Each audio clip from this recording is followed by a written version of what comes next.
Voici vos nouvelles TVCL avec Vincent Orellana-Pépin.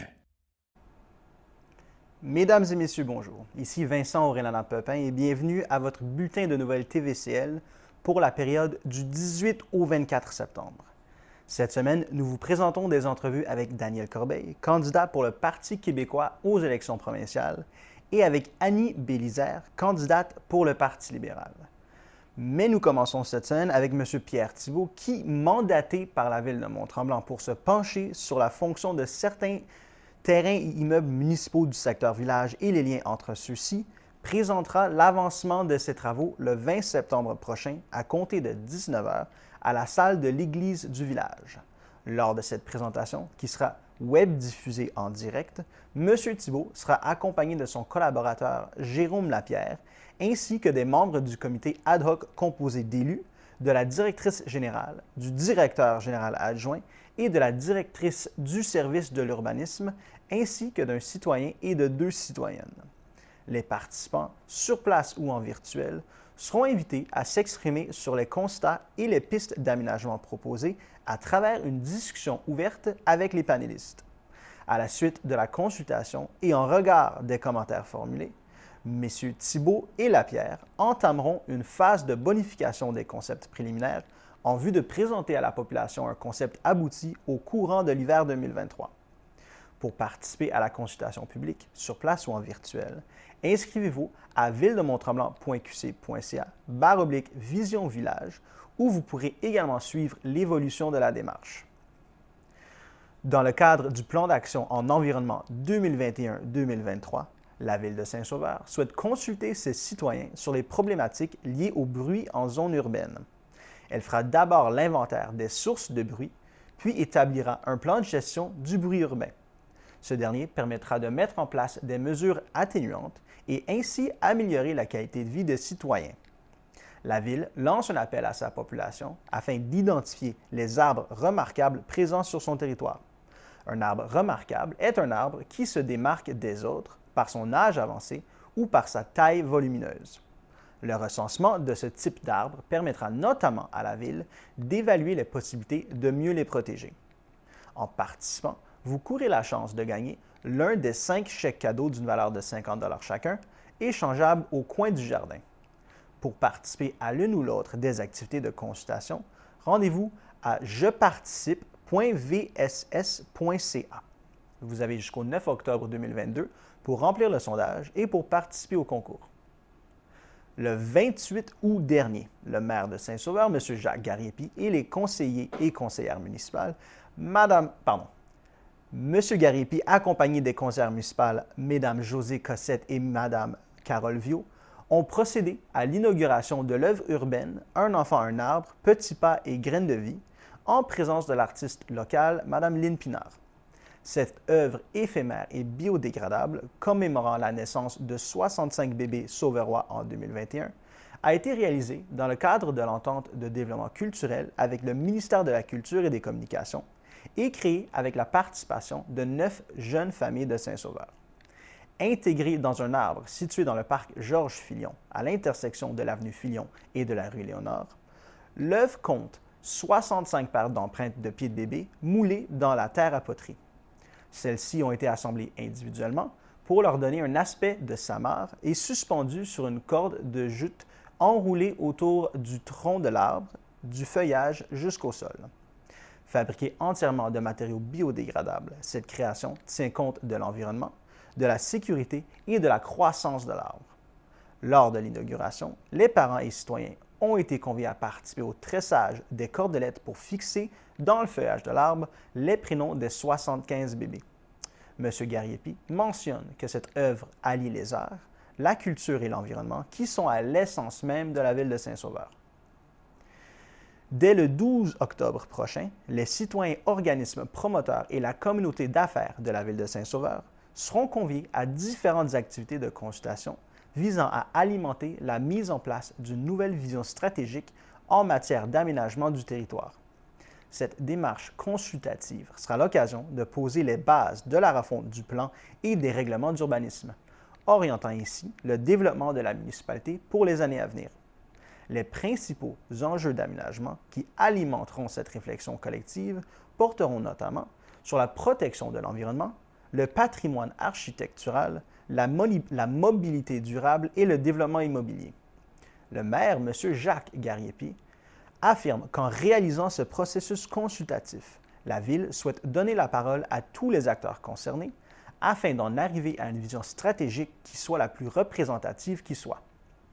Les activités de consultation se déclineront en 3 volets. Le premier volet sera un atelier participatif destiné aux organismes, promoteurs et à la communauté d'affaires qui se tiendra virtuellement mercredi le 12 octobre de 19h à 21h. Le deuxième volet sera une séance d'information auprès des citoyens qui se tiendra au chalet Pauline Vanier mardi le 1er novembre de 19h à 21h30.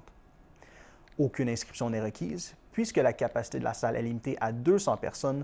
La formule du premier arrivé, premier servi sera utilisée. Le troisième volet sera un sondage grand public qui sera accessible à l'adresse web inspiré-saint-sauveur.ca du 14 novembre au 5 décembre 2022. Pour obtenir plus de renseignements à propos de cette démarche consultative, les personnes intéressées peuvent communiquer avec le service de l'urbanisme de la Ville de Saint-Sauveur. Revenez-nous après la pause pour notre entrevue avec M. Daniel Corbeil.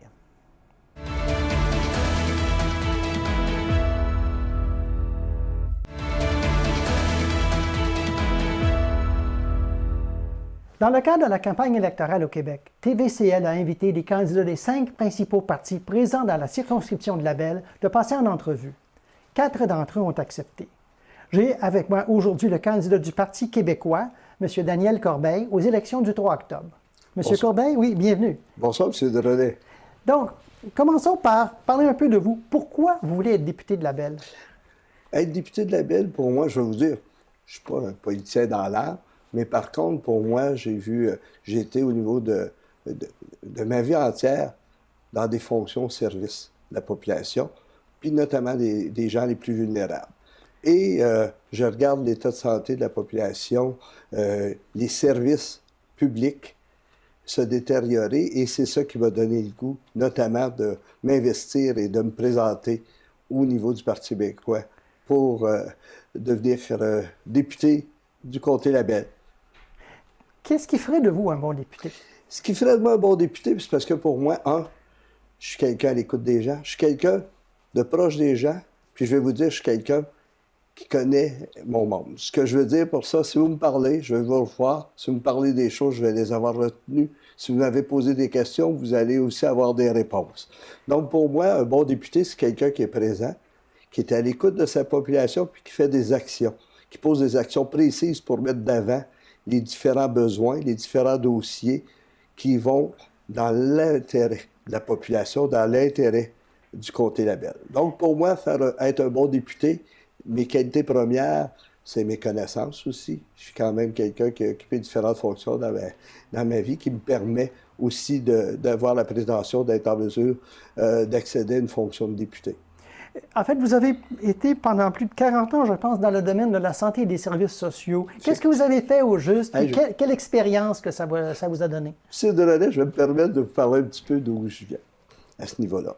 Moi, là, je vais vous dire, j'ai eu la chance d'être embauché comme préposé aux bénéficiaires à l'hôpital de l'Annonciation, qui est maintenant le centre de service de Rivière-Rouge.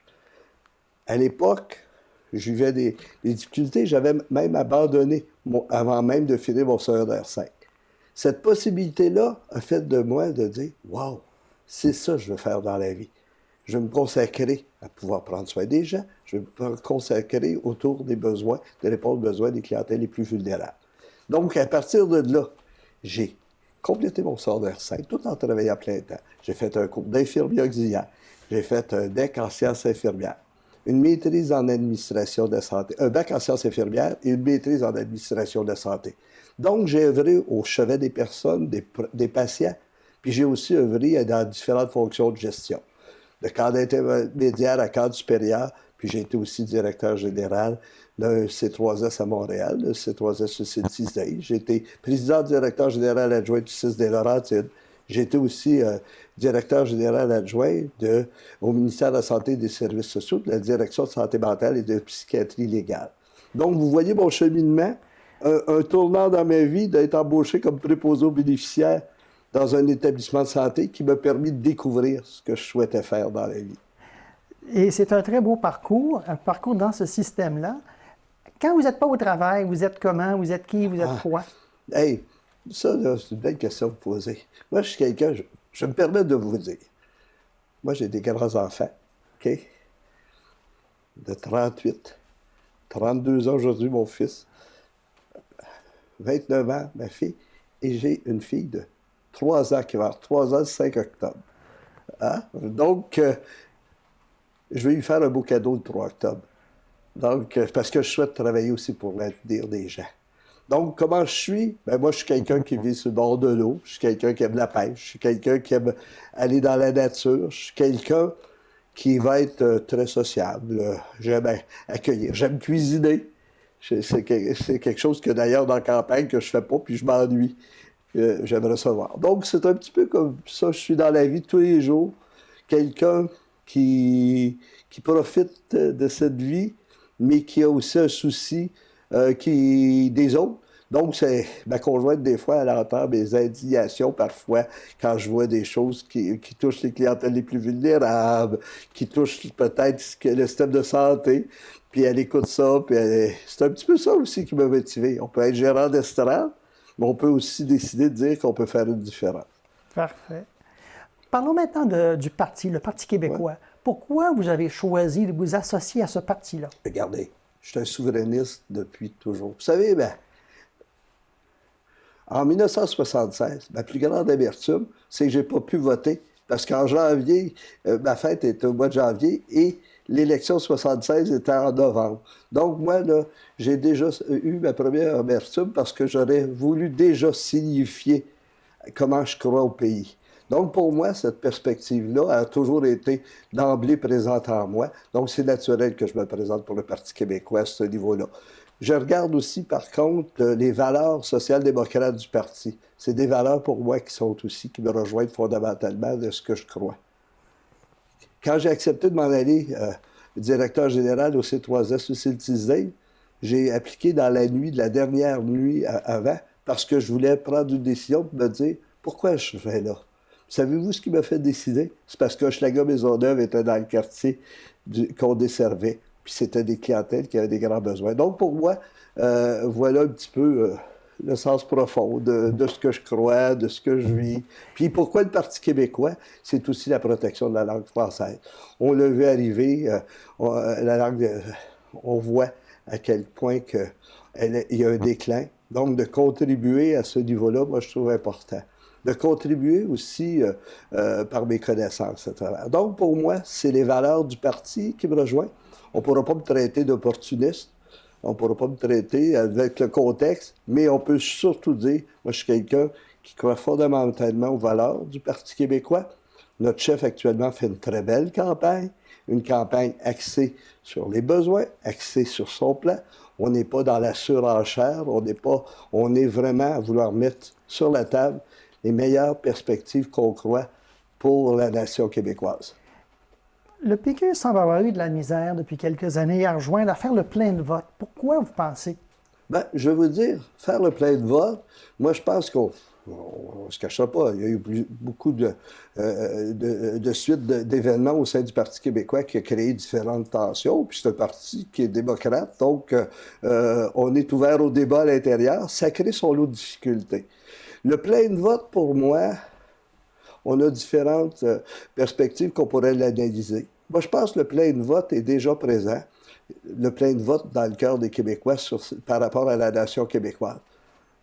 La perspective du PQ, c'est comment on rallie actuellement cette intensité, parce qu'on a quand même des millions de Québécois qui croient encore à cette perspective de la nation québécoise. Comment réussir à catalyser et ramener ces individus-là au sein du Parti québécois? Mais c'est en menant une campagne qu'on leur parle d'eux, qu'on leur parle des services qu'on veut ramener à proximité d'eux, qu'on parle des soins à domicile, parce que c'est ça, nous, ce qu'on croit. On croit des soins à domicile. La vraie maison des aînés, c'est chez eux.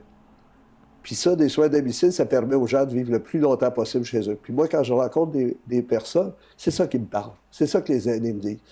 Puis pas juste des soins, des services qui permettent aussi de les aider à maintenir dans leur milieu de vie. Donc, pour moi, cette perspective-là du plein de vote, on va le voir le 3 octobre, que ce plein de vote-là peut revenir. J'en suis convaincu. Bon. Parlons maintenant des enjeux. Oui. Il y en a plusieurs, mais quel est, selon vous, je vais vous demander le principal enjeu, soit au niveau national, puis ensuite au niveau local. OK. Bien, on ne se cachera pas qu'au niveau du Québec, comme au niveau local, je vais les joindre. La santé est un enjeu majeur. La population le dit d'ailleurs. Quand on regarde, là, la santé constitue un enjeu majeur. Mais la santé, c'est aussi comment on adresse les besoins, comment on fait les choses. Donc, pour nous, si on regarde au niveau du national, à travers... C'est sûr, notre enjeu national, la souveraineté, c'est le premier point qu'on a mis en avant. La protection de la langue française, de la culture, c'est des points. Mais qu'on regarde aussi pour des enjeux aussi palpables pour la population, c'est la santé. Si on revient aux enjeux au niveau de plus du côté label, bien, regardez, l'État se détériore notre système de santé, les services de proximité, les gouvernes de proximité ne sont pas là. Ce que ça fait, bien, ça fait que les décisions sont plus centralisées. Les gens les prennent au meilleur de leur connaissance, mais ils n'ont pas la lecture fine que nous emmènerait une gouverne de proximité.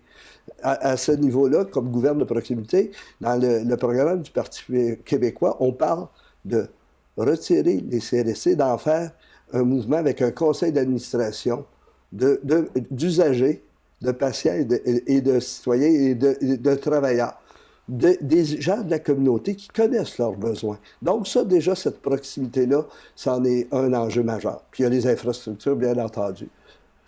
Mais en fait, moi, ce qui me fascine, c'est qu'on parle de ces questions-là de santé depuis belle lurette. Par exemple, les médecins de famille, etc. Pourquoi il n'y a aucun gouvernement qui semble réussir? Parce qu'on a eu, depuis une dizaine d'années, on a eu un gouvernement du PQ, suivi d'un gouvernement libéral, suivi d'un gouvernement de la CAQ. Pourquoi qu'il n'y en a aucun qui semble réussir à régler ça? Bien, pour moi, quand on dit qu'il n'y a aucun qui réussit, c'est vrai. La dimension de la santé, c'est une dimension complexe puis qui peut être prise sous différents angles. Il y a différents partis qui ont pris différentes avenues. Parler de médecin de famille, c'est parler à plusieurs personnes puis de faire générer des frustrations. Mais parler d'organisation de santé de proximité qui permettrait d'avoir l'accès à des professionnels, bien ça, c'est un discours qui est plus important pour moi actuellement, de retrouver le sens commun. Donc, pourquoi qu'on n'a pas réussi jusqu'à maintenant? On a un vieillissement de la population qui est majeur au Québec. On a des infrastructures qui sont pour plusieurs obsolètes, de grands rattrapages à faire. Puis on a eu des positions qui ont été trop médicalisées, médico-centristes. Et ça, là, je veux vous dire, ça prive une lecture en promotion de la santé et en prévention. Cette perspective hospitalo-centrique, cette vision-là qu'on doit avoir un médecin de famille, mais moi, je pense qu'on se doit aussi de faire de la population du Québec des gens actifs, des gens qui puissent contribuer à leur propre santé au niveau de la promotion, au niveau de la prévention, c'est payant. Donc, pour moi, pourquoi on n'y a pas fait face? C'est l'angle de prise. On a eu, moi, tant qu'on tient le discours autour des médecins de famille de cette manière-là, on prive notre collectivité d'avoir un regard actif, un regard sur cette perspective première sur l'influence de la population sur la gamme de services à offrir, sur le panier de services qu'elle se doit d'avoir. Comment on coordonne ces choses-là? Parfait. Il y a d'autres questions aussi qui surgissent. Par exemple, pourquoi les routes dans la région sont en si mauvais état? Oui, effectivement. Pourquoi? Je veux dire, encore là, on a eu des gouvernements de 3 partis différents depuis 10 ans. Je vais vous dire, ça pour moi, là, différents contextes. Différents contextes. On a eu des maires qui ne se sont pas entendus. Ça faisait l'affaire des gouvernements. Il n'y avait pas à mettre l'argent durant ce temps-là. On a eu des positionnements différents autour des investissements. On a eu l'austérité qui a fait qu'on n'a pas fait les investissements. Donc, la détérioration là, de nos routes, si on prend la route 117, si on prend cette détérioration-là, qui est quand même une route passante, qui est quand même la transcanadienne, donc, vous voyez quel état que ça donne. Mais cette suite des événements, des investissements, des priorités, fait en sorte qu'on se retrouve aujourd'hui à faire du rattrapage, puis du rattrapage important. D'ailleurs, à ce niveau-là, le Parti québécois, dans sa perspective, souhaite investir 1,1 milliard pendant 10 ans supplémentaires au PQI régional pour justement faire ces rattrapages-là, notamment dans ces infrastructures. Le pourquoi, je ne peux pas agir dessus antérieurement, mais il faut agir actuellement. Je vais vous dire, il y a un projet d'élargissement qui va débuter entre Labelle et Rivière-Rouge. PQI est là. Ils l'ont divisé en 3 lots. Le premier lot, 2022-2023, c'est 1 km jusqu'à la fourche de la Minerve. Puis ils vont faire un carrefour gératoire. Le reste, pour compléter 15 autres kilomètres, ça ne se fera pas avant 2027-28 si ça se fait au niveau des différentes choses. Donc, puis l'autre bout de la sécurité routière, il faut qu'elle soit... Il y a des améliorations majeures. Donc, à ce niveau-là, dans une perspective d'avenir, c'est de l'investissement supplémentaire. On ne peut pas le faire avec les budgets qui sont prévus juste pour l'entretien des routes. Je vais vous poser une dernière question, mais je vais vous demander de choisir un autre enjeu sur lequel vous aimeriez agir en tant que député. OK. Ben, je vais vous le dire. CPE, 100% CPE. OK. Centre de petit enfant, je suis touché par ça. Je vous l'ai dit. Puis pour moi, 100% CPE, ça touche plusieurs enjeux. Ça touche aussi la capacité aux gens de revenir au travail. C'est pas drôle qu'il y ait des gens qui ne peuvent pas retourner au travail parce qu'ils n'ont pas de garderie, qui n'ont pas cette perspective-là. Puis pourquoi CPE 100%? Parce que les maternelles 4 ans, c'est important. Mais excepté, il ne faut pas oublier, durant l'été, l'école est fermée. Ça fait encore en sorte que des parents ont à chercher. Donc, pour moi, c'est un enjeu majeur. CPE 100%, logement, je vais en glisser aussi, logements sociaux, toutes des mesures qui sont essentielles pour que notre population puisse agir sur ces déterminants dans des conditions nécessaires à leur développement au niveau de leur qualité de vie. Monsieur Corbeil, merci. Je viens de recevoir M. Daniel Corbeil, le candidat du Parti québécois dans le comté de Labelle aux élections du 3 octobre. Ici Daniel Drolet, je vous invite à suivre les autres entrevues que je vais faire et à nous suivre à tvcl.ca.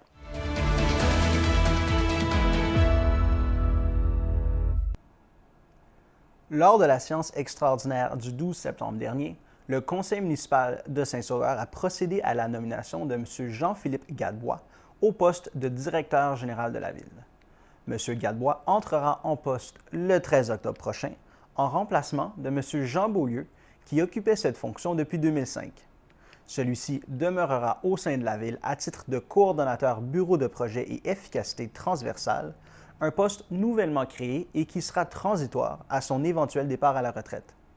Issu du monde de l'éducation, M. Gadebois a fait le saut dans le monde municipal en 2019. Détenteur d'une maîtrise en gestion et développement des organisations et membre de l'Ordre des administrateurs agréés du Québec, il occupait jusqu'à tout récemment la fonction de directeur général et de greffier trésorier au sein de la municipalité de Sainte-Anne-des-Lacs. Au cours des 15 dernières années, il s'est impliqué bénévolement au sein de nombreux organismes afin de contribuer concrètement à l'amélioration de la qualité de vie des personnes ainsi qu'au bien-être de sa communauté. Et c'est à ce titre qu'en 2012, il a été décoré de la médaille du Jubilé de diamant de la reine Élisabeth II. Le ministère des Transports informe les usagers que des travaux de réfection sont effectués sur l'autoroute 15 et la route 117 dans plusieurs municipalités situées entre Saint-Jérôme et Mont-Blanc depuis le 12 septembre. Les interventions, qui s'échelonneront sur environ 7 semaines, comprendront notamment de l'asphaltage ainsi que l'illumination, l'oriérage, permettant ainsi d'améliorer la sécurité des usagers et le confort de roulement. Afin de minimiser les répercussions sur la circulation, les fermetures partielles et complètes requises dans ces secteurs auront lieu de nuit. Au moment opportun, le ministère informera les personnes circulant sur les réseaux routiers des entraves à venir. La durée des travaux et les entraves peuvent être modifiées en raison de contraintes opérationnelles ou des conditions météorologiques.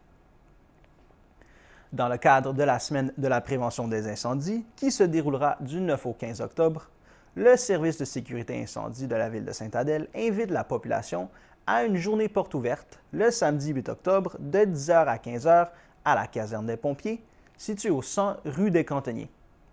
Plusieurs activités sont au programme. Il y aura un parcours de pompiers, de la manipulation d'équipements, une visite de la caserne et des véhicules, des jeux gonflables, du maquillage pour enfants, la présence de la mascotte Grignotte et de la baladelle, un kiosque d'information de la Croix-Rouge et de la Sûreté du Québec. Les profits seront versés à la mission du Dr Marcellet, qui vient en aide aux familles des donneurs d'organes. M. Marcellet sera également présent pour l'occasion. Le 30 septembre, 1er octobre et 2 octobre, les résidents de Sainte-Adèle sont invités à faire le plein de culture en participant à une foule d'activités gratuites et sans réservation. Le samedi 1er octobre, de 13h30 à 14h15, à la bibliothèque Claude-Henri Grignon, venez rencontrer Geneviève Cata. L'auteur et poète adéloise occupera du 17 au 23 octobre les espaces de la bibliothèque Claude-Henri Grignon, une première dans l'histoire de la bibliothèque. Lors de cette rencontre, Mme Cata présentera son projet d'auteur en résidence et parlera de ses motivations et objectifs. Elle communiquera aussi les détails des activités gratuites de médiation culturelle qu'elle animera durant ces 6 jours. Il sera également possible d'assister à des visites guidées du musée Zénon-Allary. Les personnes intéressées pourront découvrir ou redécouvrir l'histoire et l'œuvre de Zénon-Allary, qui est une figure marquante de la sculpture du bois au Québec.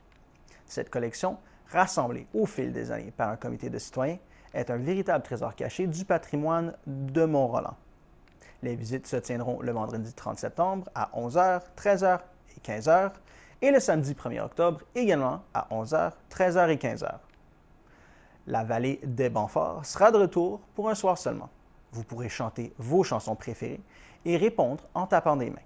M. Banfort lui-même animera la soirée qui aura lieu le samedi 1er octobre de 19h à 23h au musée Zénon-Allary. Le dimanche 2 octobre de 10h30 à midi, aussi au musée Zénon-Allary, un atelier pour toute la famille sera animé par les musiciens et danseurs de la Bistringue. La série documentaire « Occuper l'espace » présente 4 artistes occupant le territoire adélois. À travers ces films vitrines, découvrez le profil de créateurs culturels, leur parcours, leurs inspirations et comment s'intègre le territoire qu'ils habitent dans leur pratique. Cette série documentaire est une production de Caverne Piralis, réalisée sous l'œil attentif d'Ariel Tempête. La toute première projection aura lieu le samedi 1er octobre à 19h au centre communautaire Jean-Baptiste Rolland. La MRC d'Antoine Labelle, les MRC d'Antoine Labelle, d'Argenteuil, des Laurentides, des Pays d'en Haut, de la Rivière-du-Nord et le mandataire Transport adapté et collectif des Laurentides ont annoncé leur partenariat avec l'entreprise québécoise Netlift dans le but de déployer une application de covoiturage pour les Laurentides. Le projet J'arrive sera lancé officiellement le 19 septembre 2022 et s'adresse à l'ensemble de la population des territoires des 5 MRC. Grâce au financement obtenu par le Fonds d'appui au rayonnement des régions du gouvernement du Québec, les MRC mettront en place un programme de covoiturage avantageux qui récompensera les covoitureurs à l'aide d'une gamme d'incitatifs. L'un des premiers incitatifs testés par le projet est le volet financier, qui prévoit une enveloppe budgétaire afin de remettre aux conducteurs un remboursement minimal de 5,75 $ selon la distance parcourue et le nombre de passagers à bord de leur véhicule. Les passagers profiteront d'un tarif avantageux aligné avec la tarification du transport collectif de la région, soit de 5 à 15 $ selon la distance parcourue. Par exemple, un trajet en covoiturage de 110 km coûtera 15 $ aux passagers et le conducteur, lui, recevra un montant de 30 $. Le souhait du projet pilote, d'une durée initiale d'1 an, est d'encourager les changements de comportement chez les autosolistes dans le but d'offrir une alternative complémentaire à l'offre de transport actuelle, de réduire les émissions de gaz à effet de serre sur le territoire et de faire un pas de plus vers l'économie de partage. Pour inciter les citoyens à rejoindre le programme, le premier trajet sera offert gratuitement aux passagers du 19 au 25 septembre à l'occasion du défi sans auto solo. Tous les détails du programme sont disponibles au site web j'arrivelaurentide.ca. Revenez-nous après la pause pour notre entrevue avec Mme Annie Bélisère.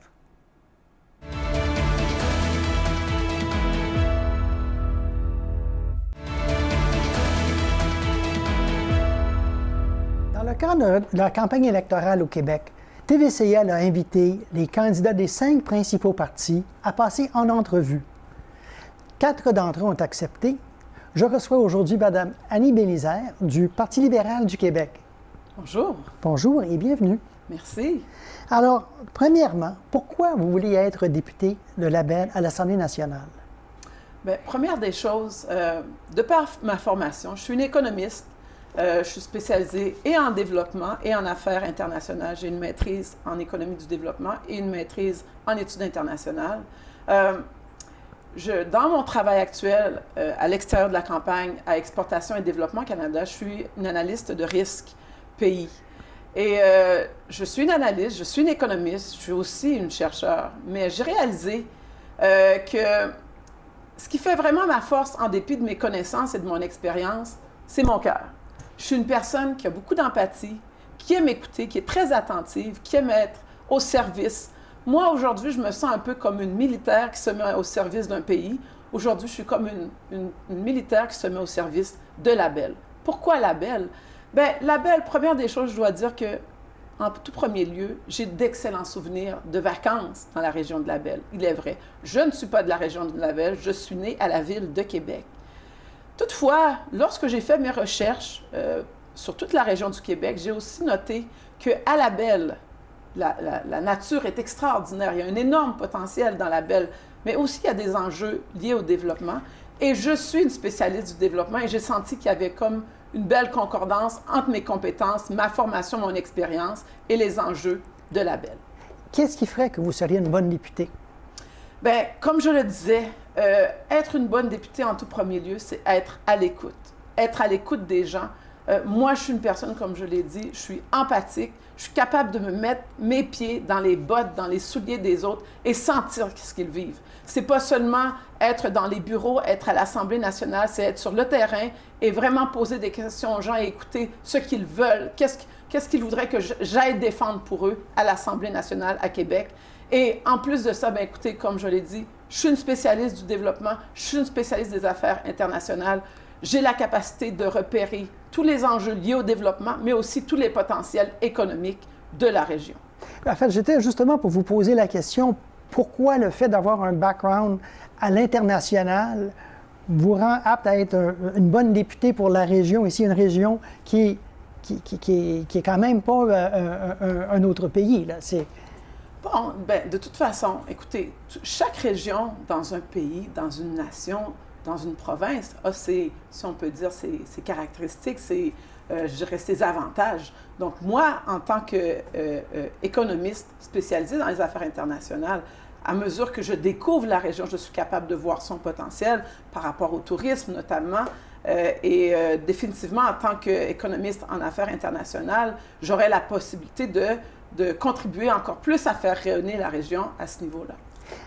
Parlons un peu du Parti libéral. Pourquoi vous avez choisi de vous impliquer ou de vous associer au Parti libéral du Québec? Eh bien, écoutez, il est vrai que les partis offrent de belles choses, hein? Beaucoup de belles idées de part et d'autre. Mais il y a une chose qui est sûre, c'est qu'au Parti libéral, il y a une chose qui m'a beaucoup interpellée, et on parle, par exemple, de justice sociale. Faire en sorte que tous les jeunes, peu importe leurs origines sociales, peu importe leurs origines ethniques, peu importe leurs origines socio-économiques, sont capables de démarrer leur vie du même pied et d'avoir tous la possibilité de développer leur plein potentiel. Aussi, on parle du... Mais pourquoi le Parti libéral serait apte à faire ça plus qu'un autre parti? Pourquoi le parti? Première des choses, parce que ça fait partie des valeurs du Parti libéral, parce que ça fait partie des valeurs de ceux qui présentement dirigent le Parti libéral. Et aussi, je voulais mentionner le respect des générations futures. Les mesures qu'on veut prendre à l'intérieur du parti dans le cadre de la plateforme, c'est des mesures qui veulent respecter d'une certaine façon le bien-être des générations futures. Moi, j'ai 2 enfants. J'ai un enfant de 2 ans, une petite fille de 2 ans, une petite fille de 4 ans. Pour moi, c'est important de savoir que tout ce qui va être entrepris, si toutefois le Parti libéral est au pouvoir, que ces mesures-là permettraient que leur avenir ne soit pas compromis. Le Parti libéral semble avoir eu de la misère depuis quelques années à attirer le vote francophone et le vote en région. Pourquoi? Bon, la raison à ça, c'est sûr que peut-être les derniers mois, peut-être même les dernières années, il y a eu des changements à l'intérieur du parti et ça arrive généralement dans bien des partis. Pourquoi il y a eu des difficultés? Bon, peut-être que les membres des différentes régions ne se sentaient pas nécessairement, ne se reconnaissaient pas à l'époque avec les gens qui faisaient partie du parti. Mais, bon, moi, je dois dire, moi, personnellement, d'une certaine façon, je vis en région. Je vis dans la région de Gatineau et je me suis très bien sentie interpellée par le Parti libéral. Oui, vous-même, mais la réalité, c'est qu'il y a très peu de députés récemment dans les autres régions. Pourquoi vous pensez? OK. Bon, OK. Peut-être aussi, on pourrait dire aussi le fait que, bon, si on parle des femmes, par exemple, on peut parler des femmes. Se lancer en politique, et pour une femme et pour un homme, ça s'avère quand même une grosse décision. Pour quelqu'un qui a une famille, des enfants, pour quelqu'un qui a une carrière, comme moi, j'ai une carrière stable à Exportation Développement Canada, donc c'était quand même un choix difficile à faire de dire est-ce que je fais le saut ou pas. Et je présume qu'en région et n'importe où au Québec, c'est une grosse décision de se lancer en politique. Alors moi, pour moi, ça serait une des explications. Et voilà. Parfait. Parlons maintenant des enjeux. Oui. Je vais vous demander quel est, selon vous, le plus important enjeu, premièrement au niveau national, puis ensuite au niveau régional? Écoutez, moi, je vous dirais un enjeu très important présentement, un des plus importants, on peut dire qui freine le développement économique du Québec, c'est la pénurie de main-d'œuvre. Et c'est aussi un enjeu régional. Et je peux dire que une des raisons qui contribuent à ça, c'est probablement l'écart entre la population qui est vieillissante dans la région et les jeunes qui ne restent pas, qui vont se faire former dans les grands centres et qui ne reviennent pas. Et donc, comment concrètement dans la région ici, parce qu'évidemment, c'est un enjeu local, comment vous, comme député, vous adresseriez à ça? Bien, écoutez, il y a deux choses. Première des choses, c'est que à travers le Parti libéral, nous, ce qu'on veut, c'est de ramener sur le marché du travail des travailleurs expérimentés, parfois des travailleurs qui seraient prêts à aller à la retraite en leur offrant des incitatifs. Donc ça, c'est une chose. Deuxième des choses, c'est aussi compter d'une certaine manière sur l'immigration, l'immigration expérimentée, qui viendrait, oui, à la rescousse de la région, et même de toutes les régions du Québec qui sont en manque de main-d'œuvre. Comment faire en sorte que les immigrants viendraient s'installer ici et ensuite resteraient? Bon, c'est sûr que, écoutez, si vous me permettez, je vais parler un petit peu de mon histoire personnelle. Moi, mon père est haïtien. Il a travaillé pour l'UNESCO en Afrique et dans les années 60, il est venu s'installer à Québec, à la ville de Québec. Il travaillait comme professeur à Thetford Mines.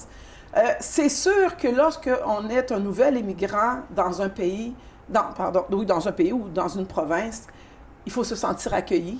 Il faut qu'il y ait des mesures mises en place pour sentir qu'on s'intègre à la communauté, mais aussi il y a un effort de la part des immigrants à découvrir l'histoire de la région où ils habitent, à découvrir la culture, à avoir une curiosité à s'intégrer. Donc, c'est le travail et de la population qui accueille, mais aussi de la personne qui arrive de faire ses devoirs. C'est aussi de démontrer son respect envers la terre d'accueil. Est-ce que les gens d'ici sont prêts à recevoir des immigrants? Bien, moi, je croirais que oui. Parce qu'au Québec, l'immigration, c'est comme on le dit bien, au Québec, on n'est pas des gens racistes. L'immigration, c'est quelque chose qu'on le sait très bien dans les années à venir, qui va être très important avec notre population qui est vieillissante. On en a besoin. Je pense que c'est compris par les Québécois. Donc oui, je pense qu'on est prêt au Québec à accueillir des immigrants et à la belle aussi. Parfait. Parlons du domaine de la santé. Oui. 3 partis ont été au pouvoir depuis à peu près une dizaine d'années. Le PQ, le Parti libéral et la CAQ. Oui. On ne réussit pas à avoir un médecin de famille. On a toujours des problèmes dans le système de la santé. Pourquoi, après plusieurs années et 3 différents partis au pouvoir, on n'arrive pas à résoudre ce problème-là? Bon. Eh bien, première des choses, je crois qu'en lien à ça, je pourrais dire qu'il y a peut-être dû au fait que peut-être qu'il manque un peu d'assouplissement au niveau des procédures à l'immigration. Peut-être aussi qu'il manque un peu d'assouplissement au niveau du Collège des médecins de Québec pour permettre d'intégrer des médecins venant de l'étranger. Donc, moi, c'est ce que je verrais, oui. OK. Et puisque vous êtes candidate, vous voyagez dans la région, vous êtes certainement en mesure de constater l'état des routes. Oui. Pourquoi est-ce qu'on n'arrive pas à réparer ou à entretenir les routes qu'on a? Bon, ça, c'est une question à poser aussi au parti qui est présentement au pouvoir. Oui, mais les trois grands partis là, ont été au pouvoir depuis une dizaine d'années. Ce n'est pas quelque chose de nouveau. Bien, écoutez, j'ai peut-être pas une réponse claire et précise à vous donner à cette question-là, mais moi, ce que j'ai à vous dire, c'est que justement, je suis une spécialiste du développement. Et dans le développement, l'entretien, la remise en forme de route, ça fait partie d'un plan de développement. Parfait. Vous avez parlé du tourisme. Oui. Donc, selon vous, est-ce qu'il y en a trop dans la région ici? Moi, je ne penserais pas qu'il y a trop de tourisme. Moi, je pense que c'est peut-être même quelque chose qui pourrait continuer à être développé dans la région. Et justement, parce que par rapport au tourisme, on parle de l'emploi, de pénurie de main-d'œuvre. C'est réellement un enjeu, la pénurie de main-d'œuvre, mais aussi l'enjeu du logement. Parce qu'il y a des endroits, comme j'ai vu ici à Tremblant, à Mont-Tremblant, il y a des gens qui seraient prêts à travailler, mais qui ne trouvent pas de logement abordable. Donc, oui. On le sait, mais comment le résoudre? Le problème de logement abordable? Oui. Bon, par exemple, par la construction de logements sociaux. La question du logement abordable, une des causes de ça, par exemple, ici dans les Laurentides, il y a beaucoup de gens qui ont des résidences secondaires, mais qui ne sont pas des résidents de la zone. Généralement, c'est des gens qui arrivent de Montréal ou d'ailleurs. Les résidences coûtent assez cher et ça contribue à faire augmenter la valeur du logement dans la région. Donc, définitivement, avec un parti libéral, on s'engagerait dans des logements sociaux pour permettre à plus de personnes d'avoir accès à des logements plus abordables. Le Parti libéral propose une charte des régions. Donc, on dit que vous voulez miser de manière durable et inclusive sur le potentiel de chaque région. Comment cette charte des régions-là se traduirait concrètement dans un apport de développement dans les régions du Québec? Bon, bien écoutez, première des choses, ici, la charte des régions, ce qu'on veut dire par là, c'est la décentralisation. Ce qu'on veut dire, c'est que on a compris au Parti libéral que tout ne peut plus être centralisé. On comprend que chaque région est capable elle-même de sentir, de comprendre ses enjeux, ses réalités. Et ça devrait être les régions qui, elles-mêmes, trouvent les solutions faites sur mesure pour elles, pour ces réalités. Donc, c'est pour ça qu'ici, au Parti libéral, on veut donner plus de pouvoir aux régions. Plus de pouvoir aux régions. Et donc... de fonctionner d'égal à égal avec les régions. Mais quelle sorte de structure on envisage? Comment est-ce que ça pourrait se traduire un peu dans du concret, là, du réel? Bon, alors il pourrait peut-être avoir des ministères régionaux pour les régions, mais là-dessus, je ne m'avancerai pas plus. Parfait. Merci. Donc, je voulais aussi vous poser une question sur le coût de la vie. Oui. OK, donc, c'est une question qui préoccupe tout le monde. Quelles sont les idées du Parti libéral sur le coût de la vie? Rapidement. Rapidement, mais OK. En tout premier lieu, notre plateforme a 3 buts. En particulier, c'est famille, santé, éducation. Maintenant, pour le coût de la vie, première des choses qu'on veut, c'est abaisser les impôts sur la classe moyenne. On veut enlever la TVQ sur les produits de première nécessité. On veut donner 215 $ aux familles pour l'achat de fournitures scolaires en début d'année. On veut aussi donner 2 000 $ aux aînés de 70 ans et plus pour s'assurer qu'ils puissent rester le plus longtemps que possible chez eux et recevoir leurs soins au lieu de parfois être délocalisés dans des résidences ou dans des CHSLD. En moyenne, on compte à peu près 5 000 $ que les Québécois, les familles québécoises, 2 adultes et 2 enfants pourraient recevoir dans leur poche. Parfait. Merci. Bien, je vous remercie, Madame Bélisère. Je viens de recevoir Mme Annie Bélisère, qui est la candidate du Parti libéral du Québec dans le comté de Labelle aux élections du 3 octobre. Ici Daniel Drolet. Je vous invite à écouter les entrevues avec les autres candidats et à nous suivre sur tvcl.ca.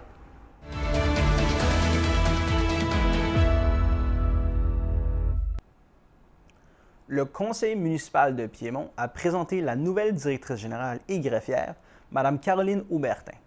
Elle détient une bonne expérience dans le domaine municipal.